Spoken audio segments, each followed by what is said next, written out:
여러분 안녕하십니까, 진성호입니다.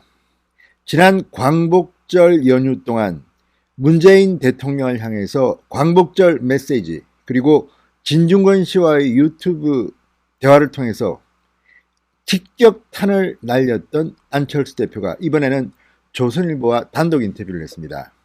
그런데 점점 안철수 대표의 입이 거칠어지고 있습니다. 강해지고 있습니다. 과거 안철수의 별명은 간철수였습니다. 간만 본다고 해서 이런 비판을 받았습니다. 그런데 요즘 안철수 대표는 좀 변한 것 같긴 합니다. 조선일보와의 인터뷰에서 안철수 대표는 문재인 정권을 겨냥해서 폐륜적이라는 표현을 썼습니다. 또 이 지지층을 노예처럼 부린다는 표현도 썼습니다. 노예처럼 부린다. 폐륜적이다.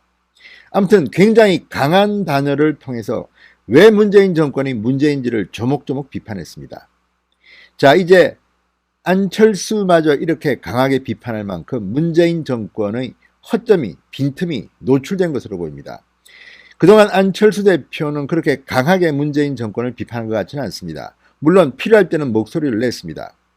지난 코로나 사태 때는 대구로 자원봉사를 떠나서 상당히 좋은 이미지를 갖기도 했던 안철수 대표가 이제 문재인 정권에 대해서 거친 언어로 비판하기 시작했습니다. 진성호의 융단 폭격 시작합니다. 문재인 대통령을 융단 폭격합니다. 방송에 앞서 아직 진성호 방송에 구독자가 아니신 분들은 붉은색 구독 버튼 눌러주십시오. 더 좋은 방송으로 보답하겠습니다. 자, 안철수 국민의당 대표가 이렇게 말했습니다. 문재인 대통령과 친문 주류 세력들은 골수 지지층을 노예처럼 부리면서 상대 진영 압박에 이용하고 양념 등의 표현으로 미화하면서 이들을 환상에서 깨어나지 못하게 한다. 이렇게 말했습니다. 이 무슨 민중들을 우중 정치를 하는 것이 아닌가 이런 생각이 든다는 표현인데, 아무튼 문바들이 이 말 들으면 상당히 경악할 만한 소리들을 안철수 대표는 하고 있습니다. 안철수 대표는 미래 세대에 대한 걱정도 했습니다. 문재인 정부는 지지율과 승리를 위해서 국민들에게 현금을 뿌린 뒤 엄청나게 불어난 나라 빚을 다음 세대에 떠넘긴다는 점에서 폐륜적이라고 말했습니다. 폐륜적이다. 빚을 많이 써서 현금을 펑펑 뿌리고 선거에 펑펑 뿌리고 빚더미를 미래 세대에 안긴다는 겁니다. 지금 대한민국의 사정이 그렇습니다. 일자리든 뭐든 그냥 세금 걷어서 막 펑펑 쓴다. 이런 정부로 비판받고 있습니다. 점점 나라 빚은 커지고 있습니다. 어차피 이 빚을 따낼 사람들은 미래 세대들입니다.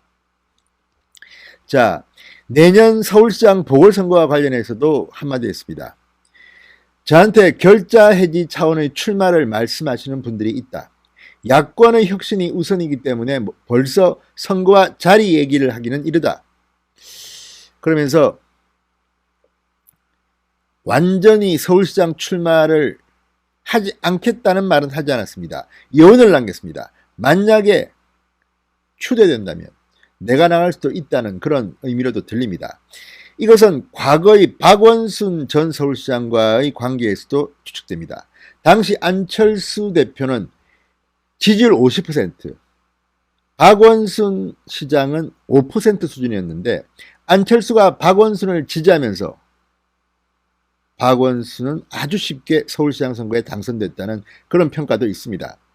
이번에는 본인이 미래통합당의 도움을 받는다면 서울시장 선거도 나갈 수 있다. 이런 내심을 표현한 것은 아닌가. 이런 분석도 할 수 있을 것 같습니다. 자, 문재인 정부의 지지층이 노예 상태라는 데 대해서는 이렇게 말합니다. 국민이 어떤 정치 세력을 지지할 때는 자신들의 이익을 대변해 주길 원해서다. 그런데 현 정권에서는 정반대의 현상이 벌어진다. 주인이 되어야 할 사람들이 노예가 된 것을 깨닫지 못하고 문재인 정권의 이익을 위해 동원되고 있다. 게다가 과거와 현재 때와 장소에 따라 은행이 180도 달라지니 국가와 사회 전체가 정신병을 강요당하는 상황이다. 이들의 행태가 멀쩡한 정신으로 납득될 수 있겠는가? 그렇습니다. 정치라는 것이, 정치 세력은 국민을 위해서 존재하는 것인데 이번에는 거꾸로 돼서 국민들이 정치 세력을 위해서 이용되는 것은 아닌가? 이런 분석을 하고 있는 것으로 보입니다. 김원웅 광복회장의 발언에 대해서 이런 말을 합니다. 현 정권은 현재와 미래의 국가 운영에는 전혀 관심이 없다. 코로나 2차 확산, 수해, 경제 위기가 심각한데도 아직도 과거만 파면서 국민들을 갈라치게 하고 있다. 나라의 침몰은 신경 쓰지 않는다. 다음 정권도 잡겠다는 목적밖에는 없다. 그러니까 지금의 문재인 정권의 속성을 안철수는 이렇게 파악하고 있는 겁니다. 과거팔이, 검찰개혁 이런 걸 통해서 국민의 민생보다는 과거 내가 잘했다, 네가 잘했다. 이것이 문재인 정권한테는 유리하다고 판단했을지도 모릅니다. 김원웅 광복회장의 발언 역시 치밀한 계산하에 나온 정치공학적 언어가 아닌가 이렇게 분석하는 신문도 있습니다. 조선일보가 그런 식으로 분석하기도 했습니다. 자, 그리고 안철수 대표는 의사입니다. 코로나에 대해서도 이렇게 말합니다. 코로나 종식은 빨라야 내년 말이나 가능할 것이다. 아직 고통의 시간이 3분의 1밖에 지나가지 않았다.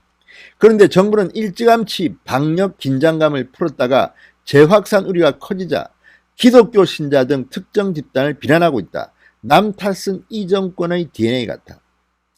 지금 문재인 대통령은 노골적으로 정광훈 목사의 교회를 지목하면서 비판합니다. 물론 책임질 일이 있으면 책임도 져야 되고 또 코로나 확산에 대해서는 교회든 어디든지 다 정신을 바짝 차려야 합니다. 그건 맞는 말이지만 지금 특정한 종교 세력을 희생양으로 만들려고 한다는 비판이 나온다는 것도 사실입니다. 안철수 대표가 이 점에 주목한 것 같습니다. 부동산 정책에 대해서도 안철수 대표는 이렇게 말합니다. 집 없는 사람은 규제로 인한 집값 폭등으로 집을 살 수 없다는 공포감에 집 가진 사람들은 세금 폭탄에 허덕이며 전 국민이 불행해졌다. 집 가진 사람을 죄인 취급하고 징벌적업 세금을 늘리는 것은 공동체를 무너뜨리는 행위다. 자, 그리고 미래통합당과의 관계에 대해서도 이렇게 말합니다. 김종인 위원장이 당을 바꾸려고 노력하는 것 같아.